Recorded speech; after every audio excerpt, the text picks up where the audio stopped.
Bonjour, bonsoir, chers frères et sœurs, amis chercheurs de vérité. Nous voici encore ensemble pour parler de spiritualité.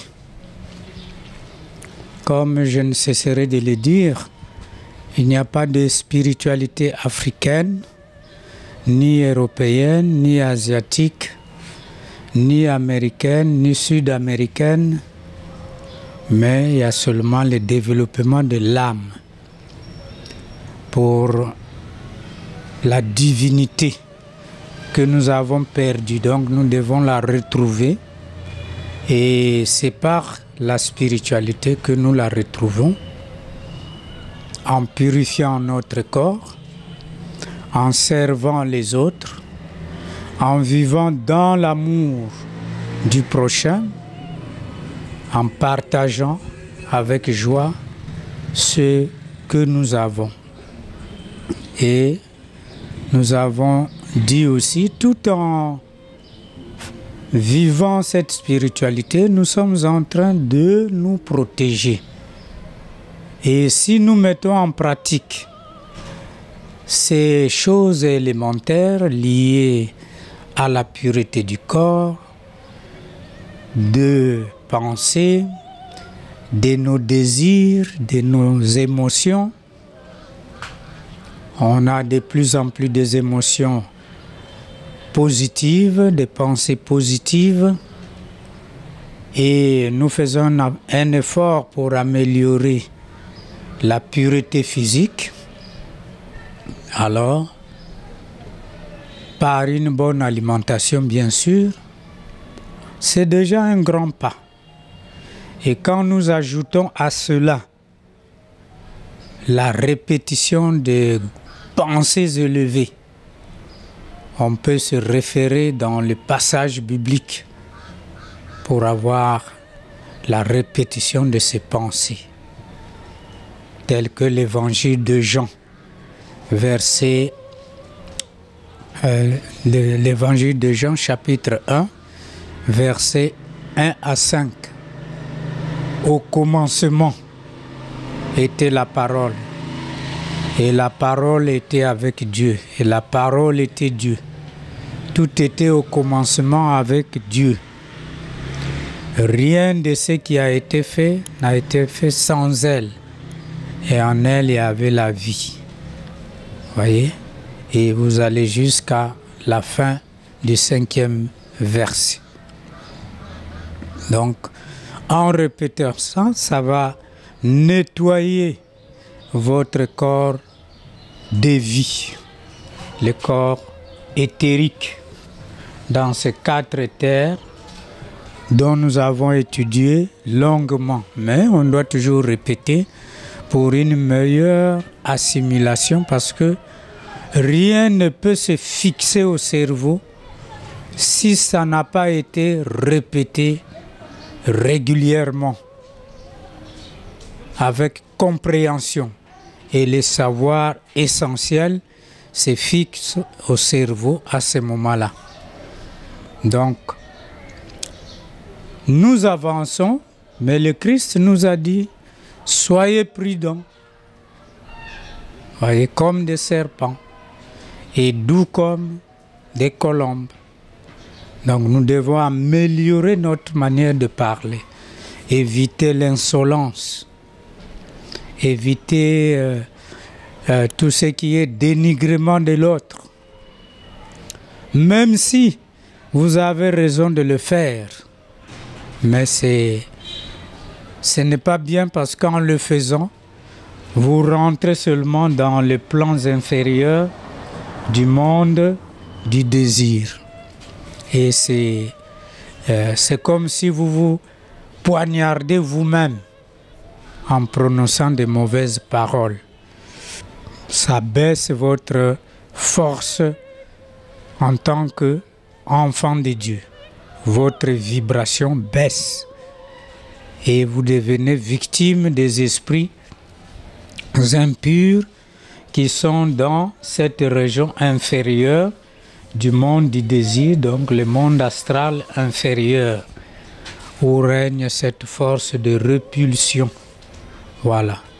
Donc, nous devons soigner notre communication. Que nous soyons en couple, que nous soyons au travail, le bon manager ne va pas blâmer son travailleur, mais il va le conseiller. Et c'est ce que M. Malonga aux États-Unis fait. En tout cas, félicitations M. Malonga. Moi, c'est un témoignage d'une Américaine qui a parlé de M. Malonga, qui était leur chef, et ils ne l'ont jamais vu se fâcher. Aux États-Unis, là-bas. C'est un ressortissant du Congo-Brazzaville, M. Malonga. Il ne se fâche pas. Quand l'ouvrier fait mal son travail, quand la secrétaire fait mal son travail, lui vient, il corrige seulement. Voilà ce qui devrait être fait. Et si on a perpétré le vol dans l'entreprise, il a aussi une manière de faire revenir les travailleurs à la raison. Et cette Américaine a rendu témoignage, qui n'a jamais été ici au Congo, mais il a parlé de ce monsieur-là, que c'est quelqu'un d'exceptionnel. On n'a jamais vu sa colère. Voilà le chef, comment il gère ses collaborateurs, avec respect. Mais les travailleurs de M. Malonga ont du respect pour lui, de la considération.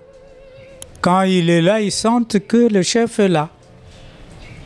Et quand il n'est pas là, ils sentent que le jour qu'il le saura, vous serez appelé dans son bureau ou à votre lieu de travail pour vous prodiguer des conseils. Et l'entreprise a prospéré jusqu'au moment où je vous parle, chers frères et sœurs. C'est un témoignage que moi j'ai suivi d'une Américaine blanche qui rendait témoignage de M. Malonga qui est aux États-Unis. Donc pour dire que nous devons contrôler notre langage, quel que soit le niveau auquel nous nous trouvons. Notre langage doit avoir la grâce du sel. Pour qu'il n'y ait pas une communication avec les esprits impurs, avec les démons, avec tous ceux qui font du mal. C'est ça la conséquence. Quand notre langage n'est pas constructif, c'est-à-dire nous sommes vraiment dans des mots qui rabaissent les autres, non seulement que nous nous rabaissons nous-mêmes parce que la parole sort de notre bouche, mais également nous rentrons en contact avec les esprits impurs par notre langage irrespectueux, désinvolte et tout ce que nous pouvons dire de négatif. Voilà. L'insolence, chers frères et sœurs, il faut faire un effort pour ne plus insolencer quelqu'un, pour ne plus blesser. Parce que quand nous blessons autrui, nous nous blessons d'abord nous-mêmes. Quand nous maudissons autrui, nous nous maudissons d'abord nous-mêmes. Pourquoi? Mais parce que ces paroles sortent de notre bouche. Donc ça nous salit d'abord avant de salir l'autre. Mais quand nous prononçons des mots bienveillants, non seulement que cela nous réconforte, mais ça nous soigne nous-mêmes avec des vibrations positives. Donc, la protection n'est pas seulement le fait de vouloir porter une médaille ou une corde autour de son corps pour dire qu'on est protégé. Non. La parole que nous prononçons, elle doit être constructive. Et, chers frères et sœurs, vous allez me dire, mais comment contrôler la parole quand quelqu'un déjà vous a injurié, vous a rabaissé devant tout le monde? Rappelez-vous toujours les différents mondes que nous avons étudiés. Ces mondes-là émotionnels, nous devons les maîtriser. Mais en faisant le travail sur notre corps éthérique par la répétition des bonnes pensées, ces mondes-là commencent à être maîtrisés, les mondes du désir. Mais aussi en éduquant notre intellect. Vous voyez, c'est pourquoi il faut se concentrer sur un idéal élevé. Et ça permet de discipliner notre intellect. Et à ce moment-là, au lieu que l'intellect et le corps du désir, dans sa partie négative, se mettent à riposter, non, on ne fait pas ça. On va plutôt respirer profondément pour éviter les émotions fortes, parce qu'on s'est rappelé que c'est ce qui sort de la bouche de la personne qui souille. On se rappelle de ça. Alors on respire profondément pour calmer les émotions négatives. C'est l'astuce simple que tout le monde peut appliquer. Ça vous permet de rester calme quand vous respirez profondément au moment où vous êtes l'objet d'une injure ou simplement on vous a blessé devant tout le monde et même devant vos propres enfants, messieurs, dames. Donc on doit se contrôler. Et s'il y a des choses à se dire, on peut se le dire. Passer même 3 jours que l'émotion se calme et nos pensées ne deviennent, nos paroles ne deviennent des problèmes que après 21 jours. Ça rentre maintenant dans le subconscient que nous appelons l'éther réflecteur. L'éther réflecteur, le subconscient, c'est ça. Donc, on peut régler nos problèmes avant 21 jours, chers frères et sœurs. Après 21 jours, ça commence à être maintenant des problèmes et vous voyez des gens qui sont dans la rancune parce qu'ils n'ont pas réglé les problèmes avant 21 jours. Quelle que soit la nature du problème, on peut trouver des solutions. Et c'est comme cela qu'il faut voir les problèmes. Un jour, un ami m'a dit, « Ah, même en devant, c'est lui qui vous a tué votre enfant. Il faut rester calme. » Mais oui, il faut rester calme. Pourquoi? Parce que le prophète Élie, quand il était décapité, quand on l'a tué, on a dit au Maître Jésus, « Mais l'un de tes prophètes est en train d'être décapité là-bas. » Et le Christ Jésus a dit quoi? Qui tue par épée, meurt par épée. Donc rien ne nous vient au hasard, chers frères et sœurs. Même si c'est mon enfant qui a été tué, mais si nous allons dans son passé, mais peut-être que lui, il a tué aussi quelqu'un. Et c'est son tour maintenant de partir de la même manière. Donc vous voyez, c'est des choses, vous me direz, très très difficiles, Mais non, ce n'est pas difficile. Si nous calmons nos émotions, nous allons d'abord réfléchir un moment avant d'agir. Parce que si vous vous vengez contre l'assassin de votre fils, vous ne faites rien. Vous allez encore payer ça d'une manière ou d'une autre. Parce qu'il y a la loi des conséquences. Ne vous vengez pas, bien-aimés. Voyez, ça c'est dans Romains 12. Lisez beaucoup l'épître de Paul aux Romains, chapitre 12, chers frères et sœurs. Je sais que beaucoup de musulmans lisent la Bible. Lisez, chers frères et sœurs, ces passages-là de Romains 12. Il n'y a que 21 versets. Vous verrez que notre comportement du jour au jour va changer. Une chose que nous n'avons pas ajoutée à la protection, mais nous l'avons dans des vidéos passées, mais c'est tellement important que nous devons y revenir régulièrement. Parce que nous sommes souvent sujets à l'oubli et nous devons répéter les bonnes notions de manière régulière. Nous avons dit que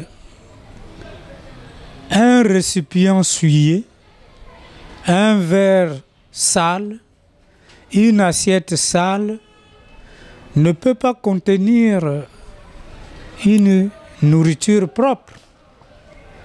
Un verre sale, quand on met de l'eau dedans, mais l'eau devient sale aussi. Vous voyez? Donc cela veut dire que nous devons faire notre travail personnel également.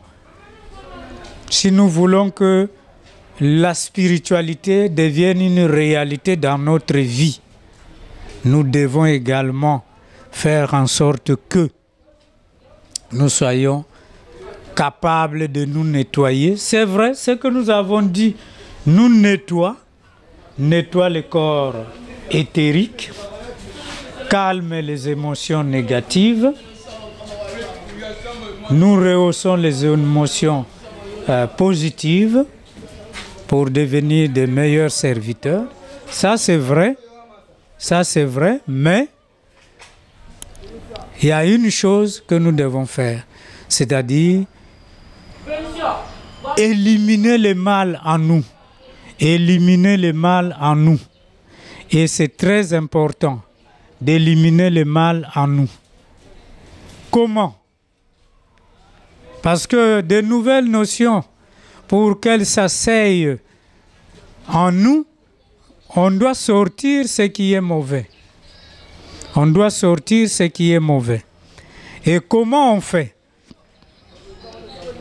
Chaque soir, avant de dormir, on passe la journée qui vient de se dérouler. On passe cette journée-là et cette journée est analysée activité par activité. Et nous nous condamnons de tout ce que nous avons commis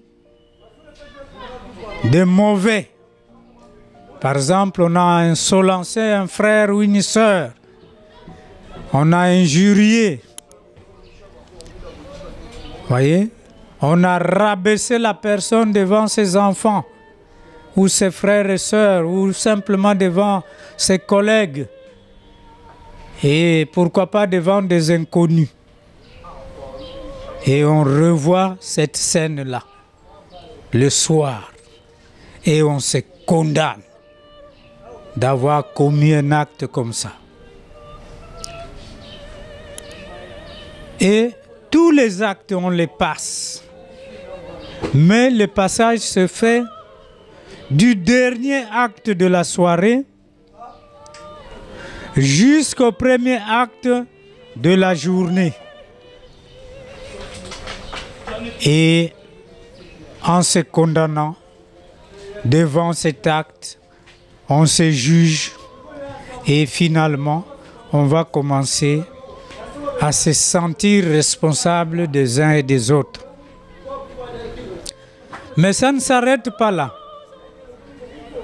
Quand on a fini de passer ces actes que nous avons commis, volontairement ou involontairement, alors nous allons passer les bons actes de la journée que nous avons aussi réalisés. Nous avons montré le chemin à quelqu'un qui l'avait perdu.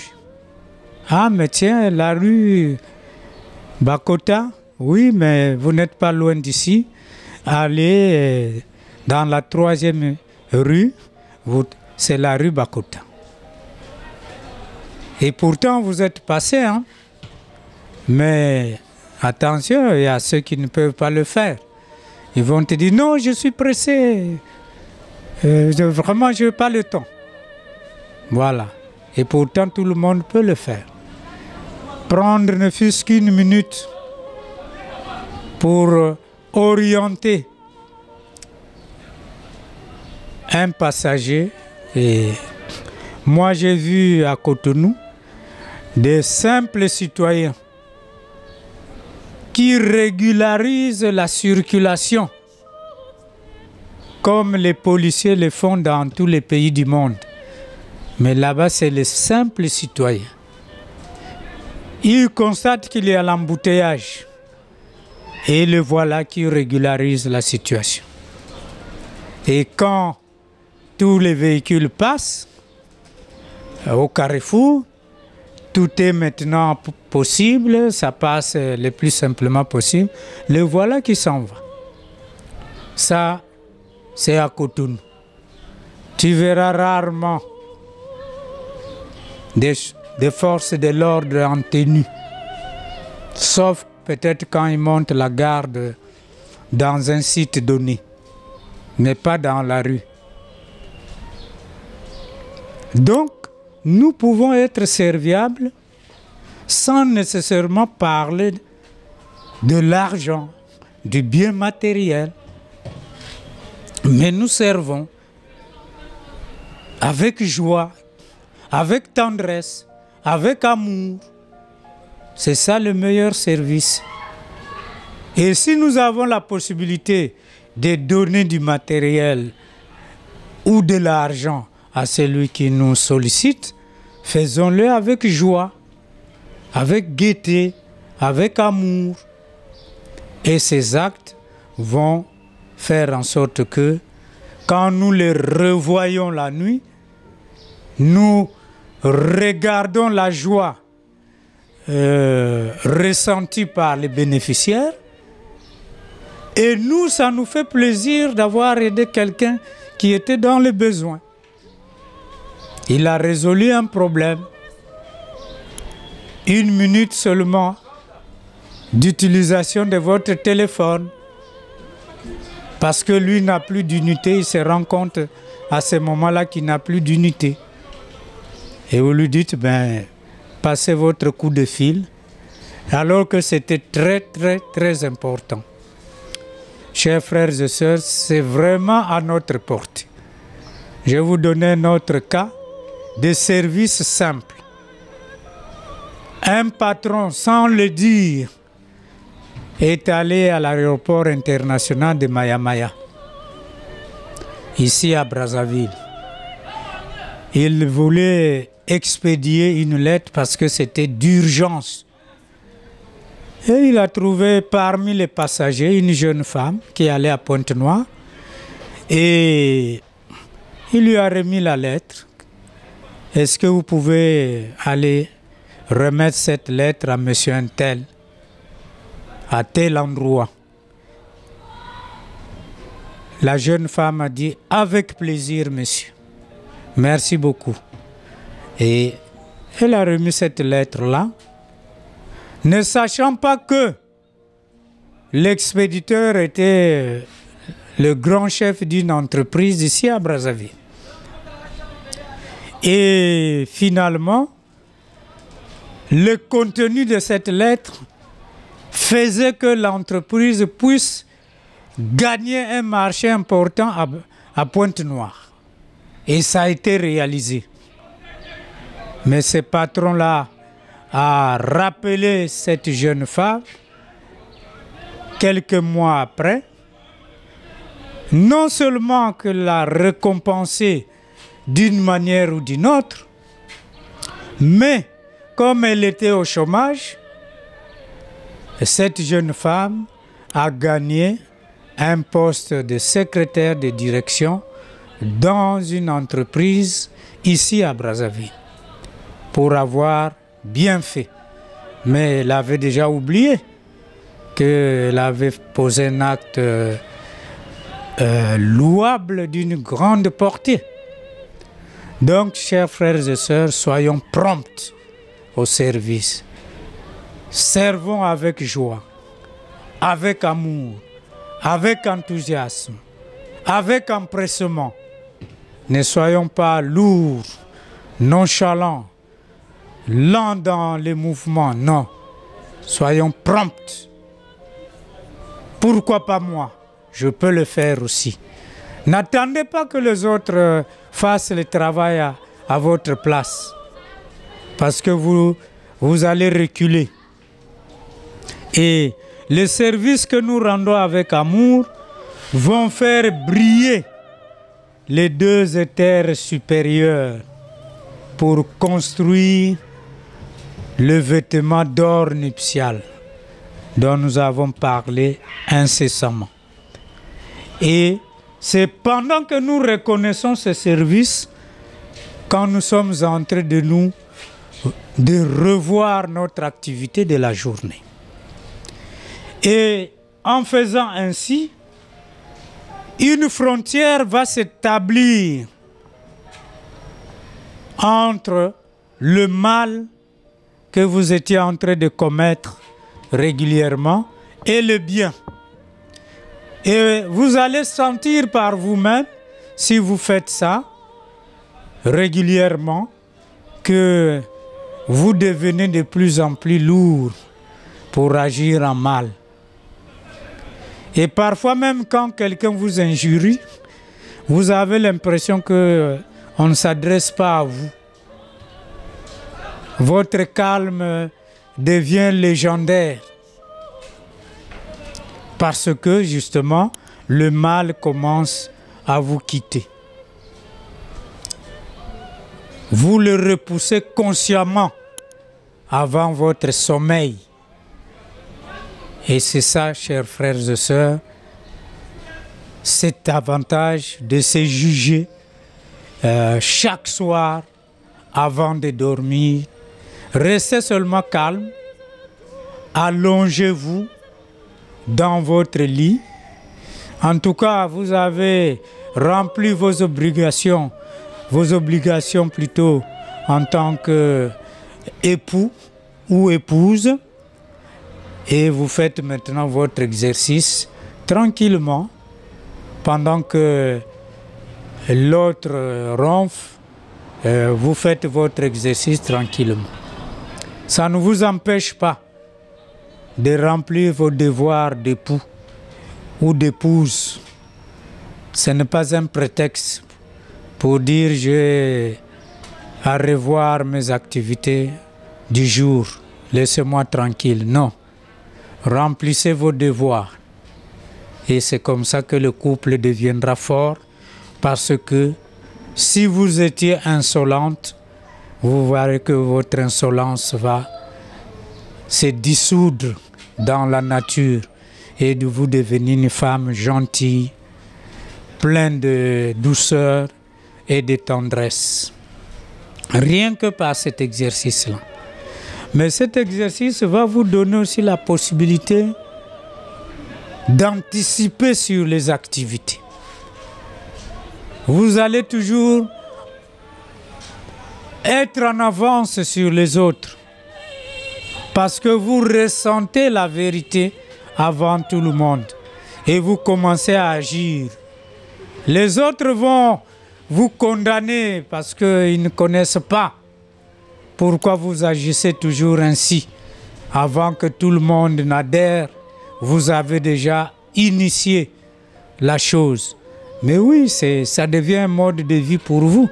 Quand les autres vont comprendre ça, parfois après vous avoir injurié, mais maintenant ils bénéficient des bienfaits de ce que vous initiez là.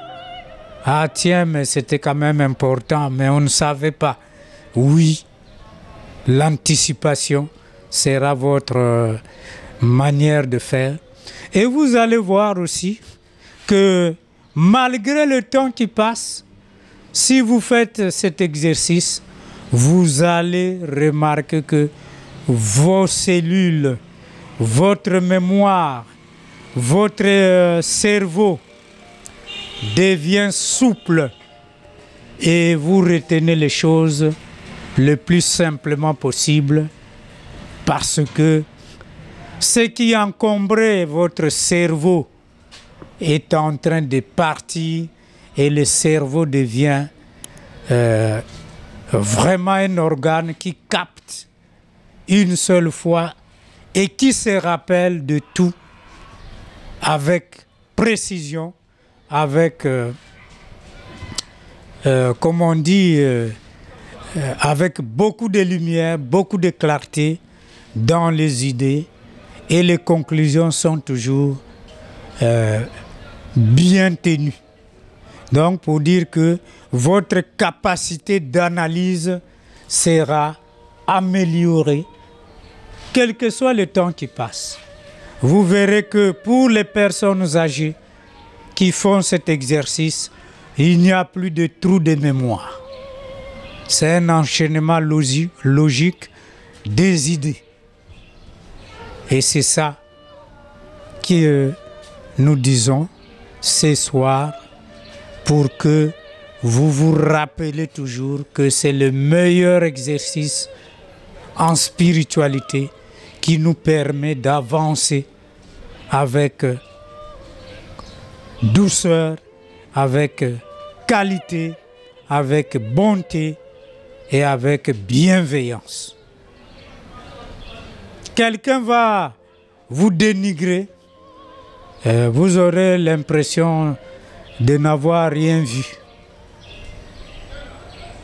Ça peut être votre épouse, ça peut être vos enfants, ça peut être votre époux, ça peut être seulement les travailleurs que vous venez de licencier alors qu'il avait tort. Mais vous ne vous condamnez pas parce que vous agissez dans la justice. Vous devenez un citoyen juste parce que le bien, on le fait pour l'amour du bien. Pas parce que, non, c'est pour l'amour du bien. C'est tout. Donc cet exercice fait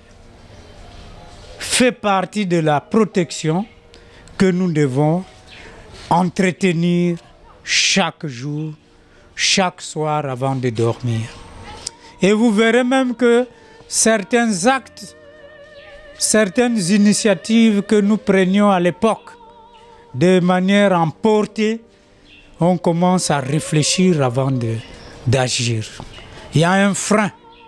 Notre intellect commence à freiner certains désirs inférieurs. On ne s'emporte plus. Et c'est ça que vous allez ressentir par vous-même, parce que vous êtes en train d'éliminer le mal en vous. Et après 3 mois de cet exercice, vous pouvez maintenant revoir aussi votre vie entière.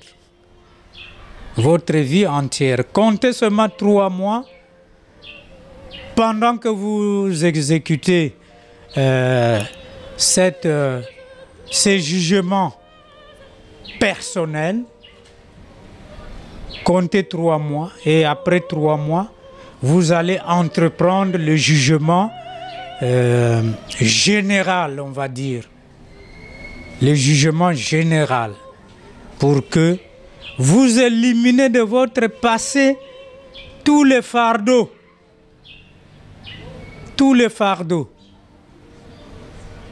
que vous êtes mis au dos.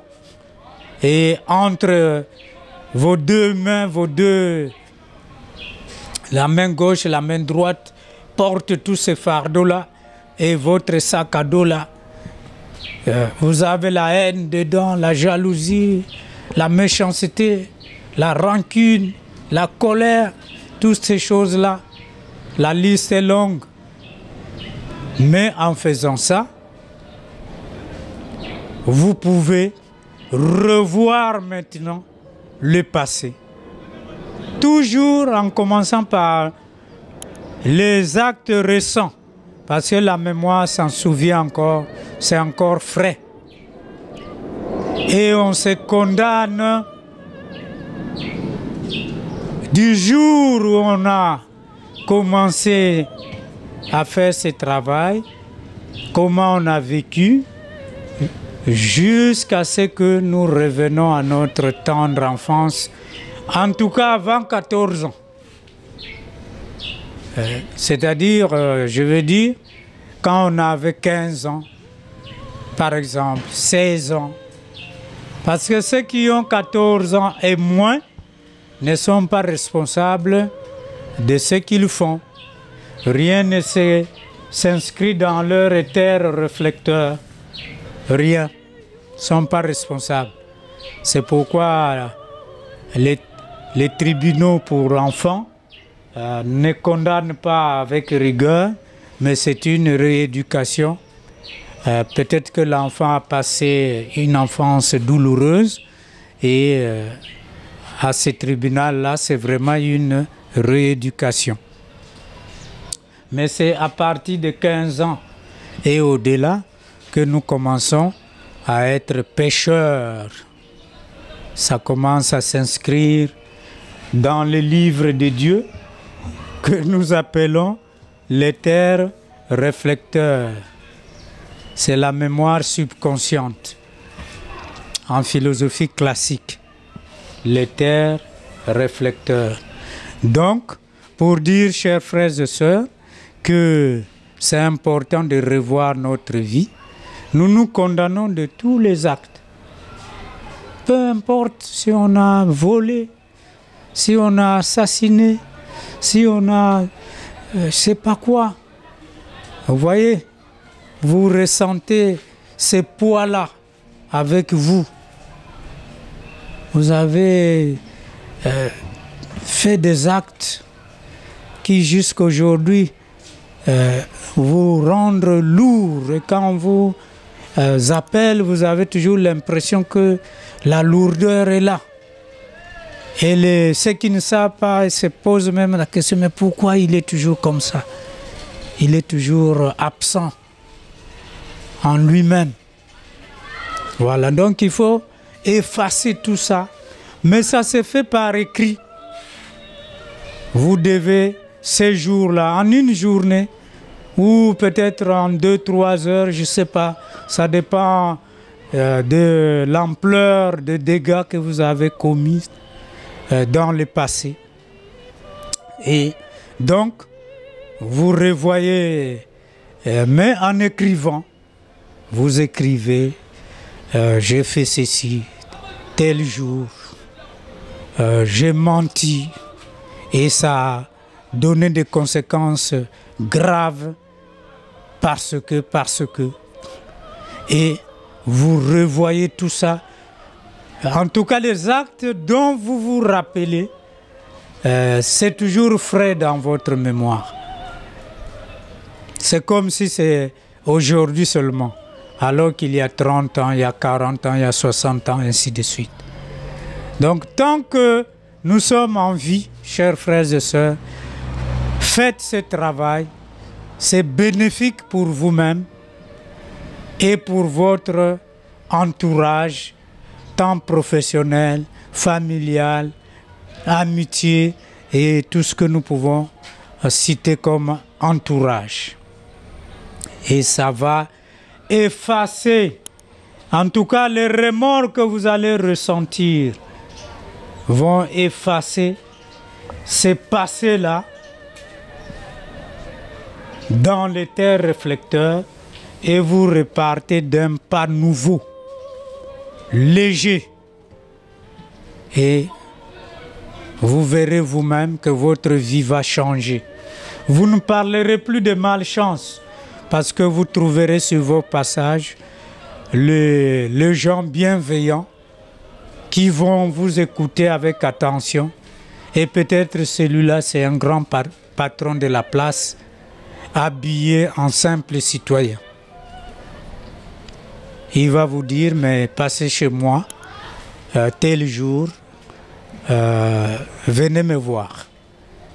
Et vous ne parlerez plus en termes de miracles et de malchance, parce que vous avez écarté le mal en vous. Et c'est comme ça qu'il faut envisager la chose. Éliminer ça. Vous ne vous entendez plus avec vos enfants. Non.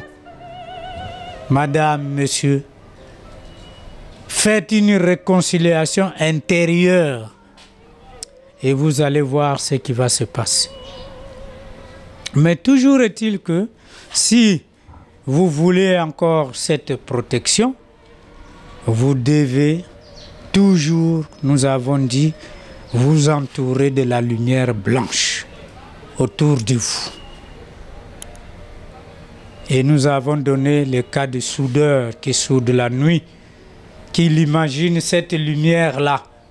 Mais moi, je peux imaginer la lumière qui tombe quand le soleil est à midi. Ça m'entoure. Vous voyez, on ne peut même pas regarder le soleil de midi. Et moi, j'imagine que cette lumière-là m'entoure. C'est une très, très grande protection, chers frères et sœurs. Et vous verrez que les résultats vont commencer à tomber, ainsi de suite. En entendant, nous avons dit que vous réussissez tous ces exercices sur le plan mental. Ben, vous pouvez utiliser l'ail. Mettez de l'ail dans votre poche, dans votre sac. À la maison, exposez de l'ail. Devant votre parcelle, coupez un oignon en deux. Un gros oignon par exemple. Vous mettez au poteau là, au sommet là. Vous le faites discrètement. Les gens ne regardent pas nécessairement qu'est-ce qui a été mis au-dessus là. Faites-le discrètement. Et dans votre maison, à chaque coin, mettez un morceau d'oignon au coin de chaque pièce. Vous verrez que toutes les odeurs, les mauvaises vibrations seront ramassées par l'oignon. Et vous verrez que l'oignon va commencer à noircir. Plus il y a des vibrations négatives, l'oignon noircit. Les morceaux, coupez l'oignon en deux. Et ça ne coûte pas cher. Même si votre villa a 1000 chambres, faites-le. C'est pour votre bien. Aux quatre coins de chaque pièce, salon, chambre, douche, cuisine, tout ce que nous pouvons citer ici.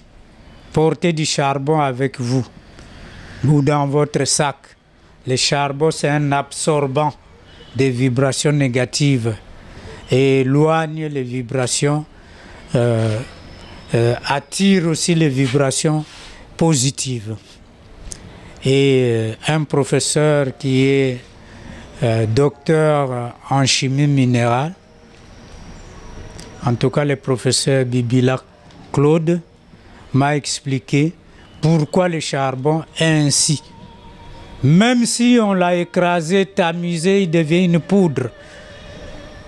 Le professeur Bibila Claude, et il a dit que le charbon a des trous à l'intérieur et il absorbe ces vibrations négatives qui vont se loger dans ces trous-là et il les détruit.